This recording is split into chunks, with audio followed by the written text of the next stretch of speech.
پورے 9 مہینے بعد اسرائیل عالم وجود میں آ گیا۔ اللہ تعالیٰ نے اس عالمی بیماری، اس کے لیے جو علاج ہے وہ پہلے پیدا کیا ہے۔ جیسے کہ حدیث میں آتا ہے ما انزل اللہ من دائن الا انزل لہ دوان، اللہ تعالیٰ نے کوئی بیماری ایسی نہیں اتاری کہ جس کا علاج بھی نہ اتار دیا ہو۔ اور جیسے کہ ماں کی چھاتیوں میں بچے کی ولادت سے پہلے دودھ پیدا ہو جاتا ہے، اس کی غذا کا بندوبست پہلے ہو جاتا ہے، اسی طریقے سے اسرائیل کا جو فتنہ اٹھنے والا تھا اس کی سرکوبی کے لیے پاکستان وجود میں آیا ہے۔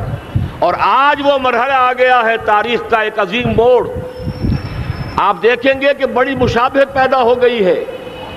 ایک طرف بظاہر امریکہ کی مرضی کے خلاف اسرائیلی وزیر اعظم نتن یاہو وہ بڑا ایک غرور کا اور بڑے تکبر کا مظاہرہ کر رہا ہے، اور وہ پورا پیس پروسیس جس پر نہ معلوم کتنا وقت صرف ہوا تھا، کتنی محنتیں ہوئی تھیں، کتنے راؤنڈز آف ٹاکس ہوئے تھے، کبھی واشنگٹن میں ہوئے ہیں، کبھی اوسلو طرز کا کوئی معاہدہ ہوا ہے، کبھی پھر اور اس کے بعد پیشی ہوئی تھی میڈرڈ کے اندر بھی، لیکن وہ سارا پیس پروسیس جو ہے اس کی دھجیاں کر رہا ہے۔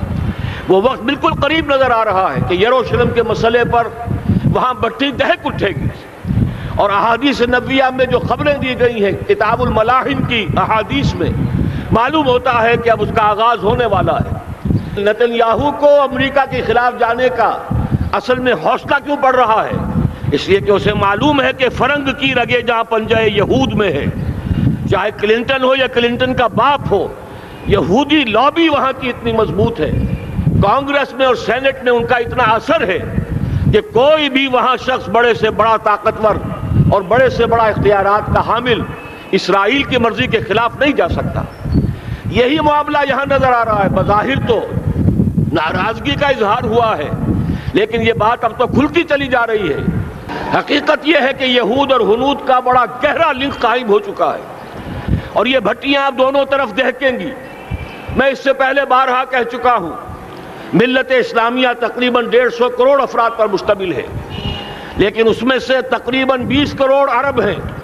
ان کو اللہ نے خصوصی فضیلت دی تھی، یہ تھے کہ جن کی زبان میں قرآن نازل ہوا، خود محمد عربی صلی اللہ علیہ وسلم عرب تھے، انہیں جو فضیلت عطا کی تھی، لیکن بدقسمتی سے اس دور میں آ کر بھی انہوں نے آزادی حاصل کرنے کے بعد بھی اپنا قبلہ درست نہیں کیا۔ کسی نے ماسکو کی طرف رخ کیا، کسی نے واشنگٹن کا رخ کیا، اللہ اور اس کے رسول کی طرف رخ نہیں ہوا۔ واقعہ یہ ہے کہ مجرم ہیں۔ دوسرے بڑے مجرم 150 کروڑ میں سے 10%، یہ 15 کروڑ مسلمان ہیں۔ حالیہ جو سینسس ہمارا ہوا ہے اس کے بعد اندازہ ہو رہا ہے کہ یہاں کی آبادی 15 کروڑ ہو چکی ہے۔ 10% امت مسلمہ کا مسلمانان پاکستان ہے، اور یہ اس اعتبار سے کہ اسلام کے نام پر ملک بنا کر نصف صدی گزار چکے، لیکن یہاں پر اسلام کا بول بالا نہیں ہوا، کتاب و سنت کی بالادستی کر اعلان نہیں ہوا۔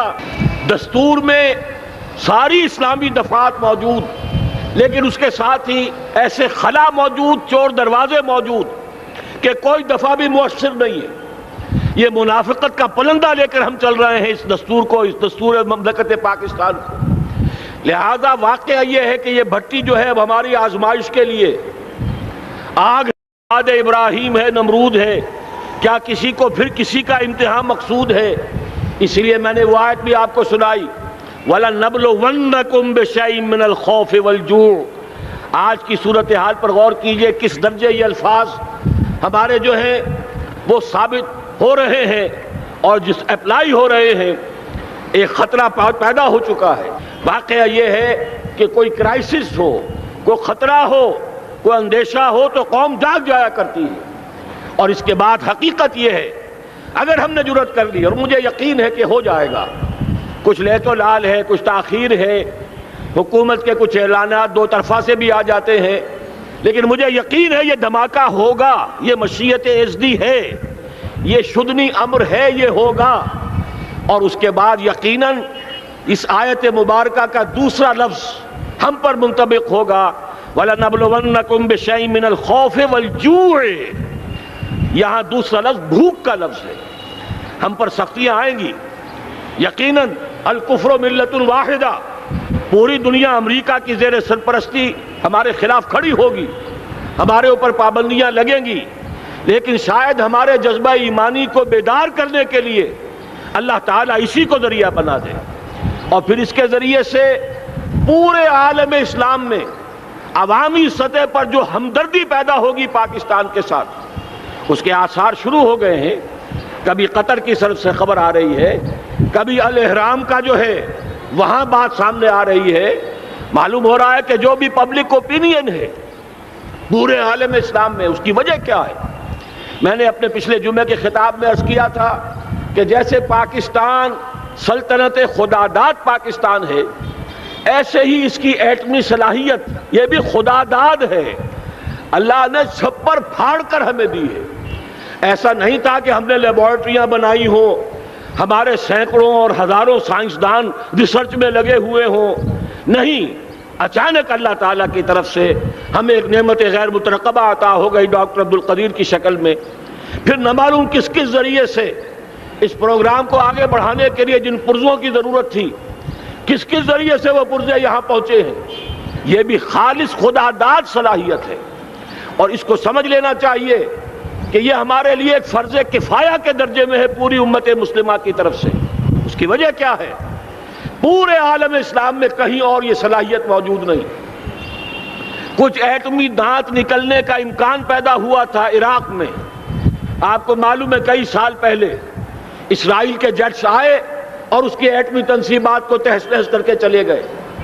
اس کے بعد جو کچھ ہوا ہے خلیج کی جنگ میں، اس کا اگلا پچھلا کھایا پیا سارا اگلوا دیا، اور اس کے لیے جو پابندیاں ہیں شدید سے شدید تر ابھی تک چلی آ رہی ہیں. تو اچھی طرح سمجھ لیجئے کہ پورے عالم اسلام میں صرف ایک پاکستان ہے. پوری دنیا میں صرف ایک ملک ہے جو اسلام کے نام پر بنا. پورے عالم اسلام میں صرف ایک ملک ہے جس کے پاس ایٹمی استعداد ہے. ان دونوں چیزوں کو سامنے رکھیے تو پھر مشیت ازدی میں مختلف چیزیں جو اللہ تعالیٰ کی اس تدبیر کے اندر موجود ہیں، اس کی کچھ نہ کچھ کڑیاں جو ہے ملتی نظر آتی ہیں.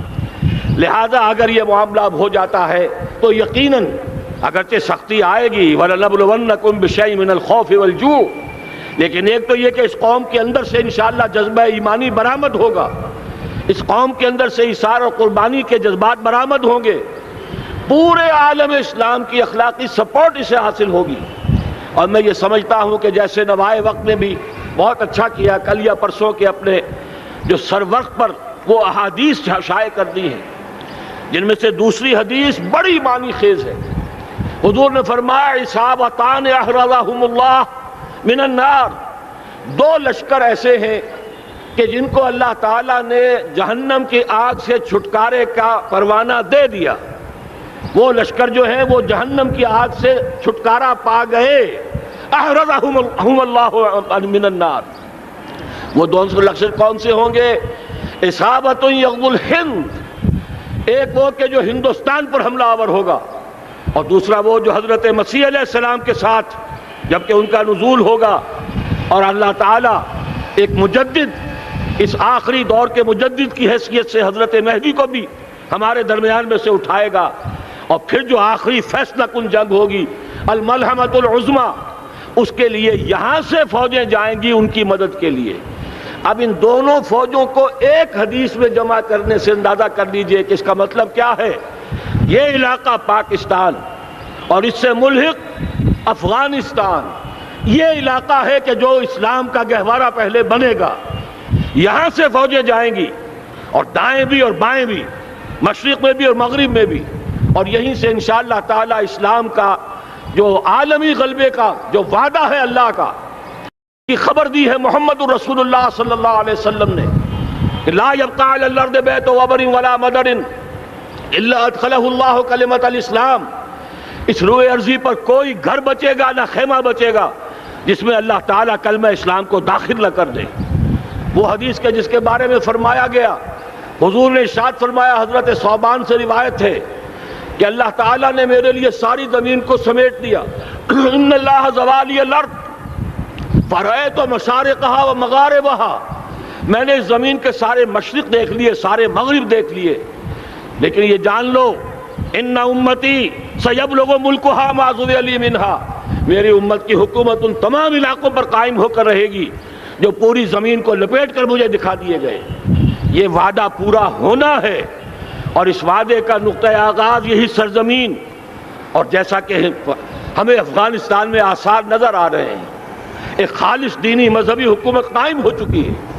افغانستان کا 80% علاقہ امن کا گہوارہ بن چکا ہے، علماء کی وہاں قیادت ہے اور حکومت ہے۔ یہ پاکستان اور افغانستان مل کر، جیسا کہ آپ کو یاد ہوگا میں نے جب تجویز پیش کی تھی کہ حکومت پاکستان فوراً تسلیم کرے طالبان کو، اللہ کا شکر ہے، میں یہ نہیں کہتا کہ میرے کہنے کی وجہ سے ہوا، لیکن بہرحال اللہ کا فضل ہوا کہ چند دن کے بعد ہی حکومت پاکستان نے تسلیم کر لیا طالبان کی حکومت کو۔ میری دوسری تجویز ابھی پینڈنگ ہے، پاکستان اور افغانستان کے درمیان کانفیڈریشن قائم کیا جائے۔ یہ ملک دونوں مل کر واقعتاً، کہ ایک نے واقعتاً 15 لاکھ سے زیادہ جانیں دے کر مرنا سیکھ لیا ہے، اور جو قوم مرنا سیکھ لے اسے کوئی مار نہیں سکتا، اسے کوئی شکست نہیں دے سکتا۔ اور ایک وہ قوم ہے پاکستان میں کہ جو 400 سال کی تجدیدی مسائی کے اثرات کی امین ہے، یہ اس کا تراث علمی ہے، چاہے وہ تحریک حضرت مجدد الفسانی کی تھی، چاہے وہ علمی تحریک شاہ ولی اللہ کی تھی، چاہے وہ تحریک جہاد سید احمد بریلوی کا تھا، چاہے اور جو بھی رجال عظیم پیدا ہوئے ہیں 14ویں صدی ہجری میں، ان سب کے اثرات یہاں موجود ہیں۔ یہ چیزیں مل کر وہ طاقت بنے گی کہ یہاں سے اسلام پھر پھیلے گا، مشرق کی طرف بھی مغرب کی طرف بھی۔ اصابۃ تغزو الہند و اصابۃ مع عیسیٰ ابن مریم، یہ چیزیں جو ہونی ہیں الحمدللہ میں سمجھتا ہوں کہ اب تیزی کے ساتھ حالات اس رخ پر جا رہے ہیں۔ کہیں فرمایا ان ینصرکم اللہ فلا غالب لکم، اگر اللہ تمہاری مدد کرے تو کوئی تم پر غالب نہیں آ سکتا، وَإِن یخذلکم، اور اگر خدا نہ خواستہ اللہ تعالیٰ ہی اپنی مدد تم سے کھینچ لے، واپس لے لے، سلب کر لے، ان یخذلکم، تمہیں چھوڑ دے، فَمَنْ ذَا الَّذِي يَنصُرُكُم مِّن بَعْدِهِ، تو پھر کون ہے جو تمہاری مدد کر سکے گا؟ اس مرحلے پر سیاسی جماعتیں اپنی جو ان کا مزاج ہے اس کے مطابق چاہتی ہیں کہ کیپٹلائز کریں، پولیٹیکل مفادات حاصل کریں۔ بہرحال میرے نزدیک ایک کنسنسس ہونا چاہیے، ایک نقطے کا دھماکہ ہونا چاہیے، اور نمبر 2 اللہ اور اس کے رسول کے ساتھ صلح اور اللہ کی مدد کی ضمانت حاصل کرنے کے لیے کتاب و سنت کی ٹوٹل بالادستی، پورے دستور پاکستان میں کوئی شے اس کے منافی ہو اس کو نکال کر باہر کر دیا جائے، نفاق سے پاک کر دیا جائے۔ جیسے دعا ہے اللہم ربنا طہر قلوبنا من النفاق، اسی طرح دعا مانگیے کہ اللہ ہمارے ملک کے دستور کو نفاق سے پاک کر دے۔ اور وہ ساری ترامیم جن کا کہ ہم نے ایک مہم بھی چلائی تھی، وہ ترامیم جس کا تقریباً وعدہ کیا تھا نواز شریف صاحب نے، جس کے لیے 2 مرتبہ ایک محفل میں کہا تھا راجہ ظفر الحق صاحب سے کہ راجہ صاحب پھر تیاری کیجئے اور دستور کی ترمیم کا بل تیار کیجئے، لیکن یہ کہ معلوم ہوتا ہے کوئی بڑا ہاتھ ایسا تھا جس نے روک دیا ہے۔ یہی ہاتھ ہے جو آج ہمیں ایٹمی دھماکہ کرنے سے روک رہا ہے۔ ہمیں چاہیے کہ یہ دونوں دھماکے بیک وقت کریں، اور ان دونوں دھماکوں کے بعد پھر چاہے دنیا کی کوئی طاقت ہماری دشمن بن جائے، ہمارے لیے اللہ تعالیٰ کی مدد و نصرت ہوگی۔ وَلَنَبْلُوَنَّكُمْ بِشَيْءٍ مِّنَ الْخَوْفِ وَالْجُوعِ وَنَقْصٍ مِّنَ الْأَمْوَالِ وَالْأَنفُسِ وَالثَّمَرَاتِ وَبَشِّرِ الصَّابِرِينَ الَّذِينَ إِذَا أَصَابَتْهُم مُّصِيبَةٌ قَالُوا إِنَّا لِلَّهِ وَإِنَّا إِلَيْهِ رَاجِعُونَ۔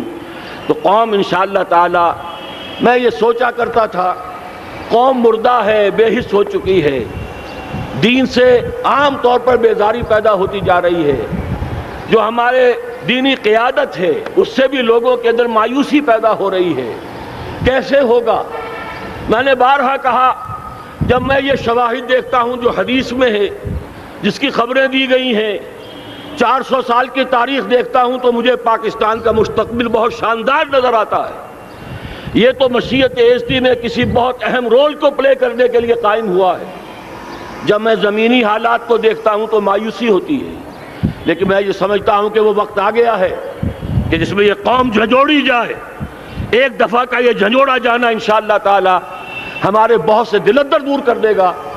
آخر چینی کیا تھے؟ ایک 10 صدی پہلے کے چینی افیمی قوم آج کہاں سے کہاں پہنچ گئی ہے۔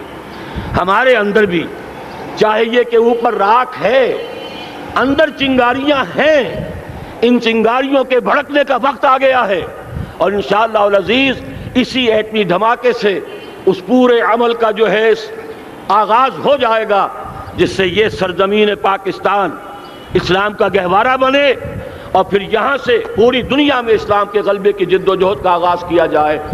بس میں اسی پر اکتفا کر رہا ہوں۔